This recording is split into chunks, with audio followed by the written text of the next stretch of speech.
السلام عليكم ورحمة الله وبركاته. أهلا وسهلا بحضراتكم في حلقة جديدة إن شاء الله. هنقدم النهاردة مع بعض وصفة جديدة وسهلة وبسيطة ومش محتاجة كركبة كتير. هنعمل مع بعض النهاردة كباب الحلة. طبعا زي ما حضراتكم شايفين مكونات الوصفة بتاعتنا بسيطة وسهلة وإن شاء الله موجودة في كل بيت. هنبدأ الأول معانا حوالي كيلو ونص أو 2 كيلو إلا ربع من اللحمة متقطعة زي ما حضراتكم شايفين كده بالشكل ده. وكمان معانا الخضار بتاعنا قرنين فلفل اخضر متقطعين صغير مكعبات صغيره كده زي ما حضراتكم شايفين. وكمان معانا بصلتين متقطعين برضو صغير وطماطمتين مبشورين زي ما حضراتكم شايفين كده. وكمان معانا بطاطستين وسط متقطعين مكعبات زي ما حضراتكم شايفين، ولو صغيره هنقطعها بنفس الحجم اللي حضراتكم شايفينه ده. وكمان معانا جزرايه كبيره متقطعه حلقات زي ما حضراتكم شايفين. وطبعا التوابل بتاعتنا ورق لوري وقرفه خشنه وحبهان وقرنفل. وكمان التوابل الناعمه اللي معانا توابل السبع بهارات طبعا دي مفروغ منها. وكمان معانا فلفل اسمر وفلفل ابيض وكمون. وطبعا الابيض ده مش ملح ده سكر، وزي ما احنا عارفين ان السكر يا جماعه بيسرع من تسويه اللحمه. وطبعا الملح ده بيتحط مرحله نهائيه خالص بعد ما اللحمه تستوي ونتاكد ان هي استوت بنبتدي ننزل بالملح بتاعنا. دلوقتي ان شاء الله هنطلع مع بعض عشان نلسع اللحمه على البوتاجاز ونخش مع بعض في الخطوات اللي بعد كده ان شاء الله. دلوقتي يا جماعه جينا مع بعض على البوتاجاز عشان نلسع اللحمه بتاعتنا. طبعا في الاول هنبتدي ننزل التوابل الخشنه اللي معانا اللي هي ورق اللوري والحبهان والقرفه الخشنه، وهنبتدي نقلبهم في الزيت كده عشان يتقاطعوا مع بعض عشان ننزلهم في الحله ان شاء الله يدونا الطعم اللي احنا عايزينه. طبعا نزلنا التوابل الخشنه بتاعتنا، هنبتدي ننزل قطع اللحم بتاعتنا كده بالشكل ده عشان تاخد ضربه النار.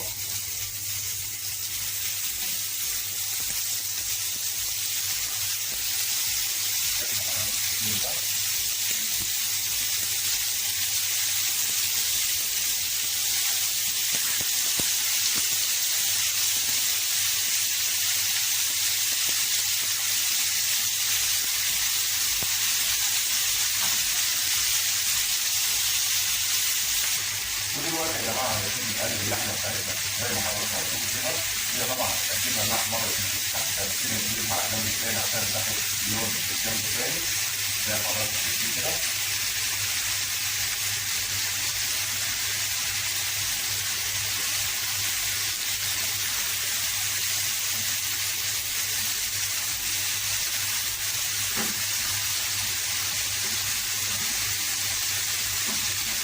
كده خلاص قلبنا اللحمه بتاعتها، هنبتدي نديها لون كمان من تحت وهنرجع مع بعض ان شاء الله نشوف هنعمل ايه.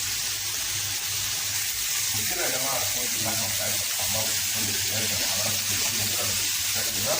دلوقتي ان شاء الله هنبتدي ننزل اللحمه من الصلصه بتاعتنا للطبق زي ما حضراتكم شايفين.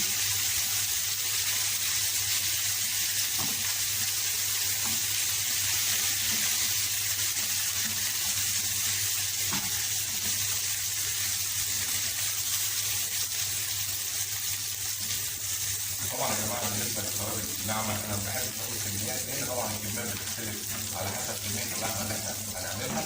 فانا بقول الاصناف والانواع وبعد كده حضراتكم تبتدوا تحطوا الكميات اللي تناسب الكميه بتاعت اللحمه اللي معانا. طبعا دلوقتي هننزل في السمنه بالزيت اللي احنا لسعنا فيها اللحمه دي بالشكل ده. هنبتدي ننزل عليها بالبصل بتاعنا عشان نتبله قبل ما ننزل بيه في الحله اللي هنبتدي نسوي فيها. ومعاه كمان الفلفل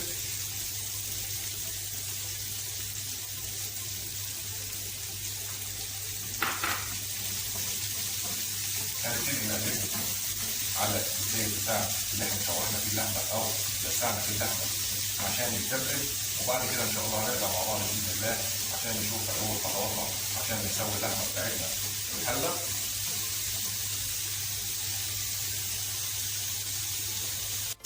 ودلوقتي يا جماعه بعد ما اتاكدنا ان البصل بتاعنا اتبل بالفلفل زي ما حضراتكم شايفين هنبتدي ننزل بالجزر. وكمان هننزل بالطماطم المبشوره زي ما حضراتكم شايفين كده. وهنخلي البطاطس بتاعتنا في اخر مرحله خالص لانها طبعا ما بتاخدش سوا كتير، فهنستنى عليها لحد ما ننزل الخليط بتاعنا ده كله على النار مع اللحمه. بعد ما تاخد اللحمه حوالي 10 دقائق سوا نبتدي ننزل عليها بالبطاطس طبعا عشان البطاطس بتاعتنا ما تتهريش. هنقلب بقى المكونات دي كلها مع بعضها زي ما حضراتكم شايفين كده، وهنبتدي نضيف عليها التوابل بتاعتنا. هنبتدي ننزل التوابل اللي معانا زي ما حضراتكم شايفين كده. طبعا معانا السكر، هننزل السكر ان شاء الله على اللحمه لما تنزل على النار،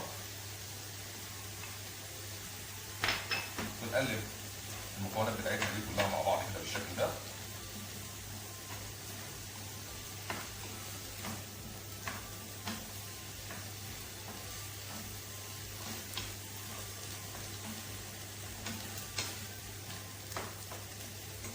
ونسيبها حوالي دقيقتين على النار، وبكده تكون دي المرحله قبل النهائيه في تسويه كباب الحله. هنسيب بقى الخضار بتاعنا ده على النار حوالي دقيقتين كده، ونرجع مع بعض ان شاء الله نشوف هنعمل ايه مع اللحمه وننزلها ازاي. ودلوقتي يا جماعه بعد ما خلاص اتاكدنا ان الخضار بتاعنا استوى زي ما حضراتكم شايفين كده بالظبط، هنبتدي نجيب الحله بتاعتنا ونحط فيها مكعب سمنه او زبده، وهنبتدي ننزل باللحمه بتاعتنا تاني في الحله زي ما حضراتكم شايفين.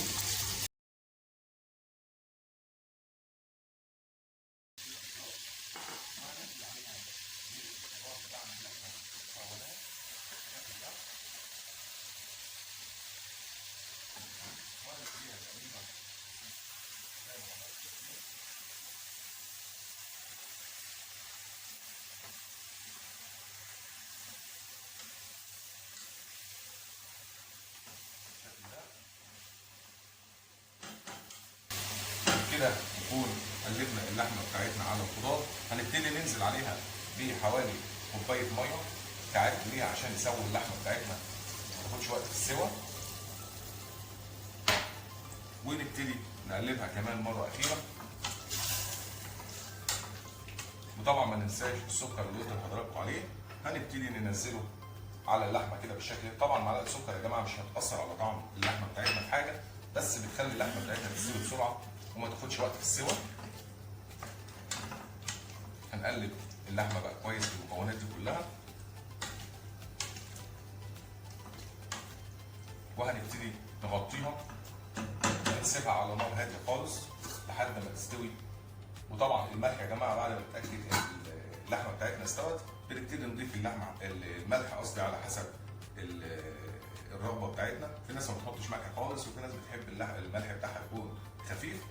طبعا هنسيب اللحمه حوالي 10 دقايق عشان تاخد وتدي مع شويه الخضار اللي احنا حطيناهم، ونرجع بعد كده ان شاء الله عشان نضيف البطاطس بتاعتنا على نص السوا كده، مش على سوا كامل. هنبتدي نضيفها على نص سوا اللحمه ونرجع لكم ان شاء الله.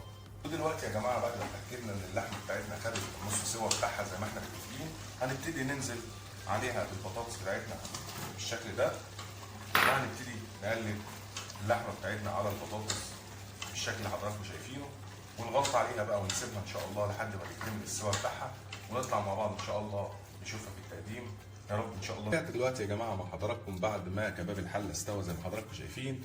اتمنى ان الفيديو بتاع النهارده يكون عجب حضراتكم، وان شاء الله نتقابل في فيديوهات جايه تانيه كتير باذن الله. والسلام عليكم ورحمه الله وبركاته.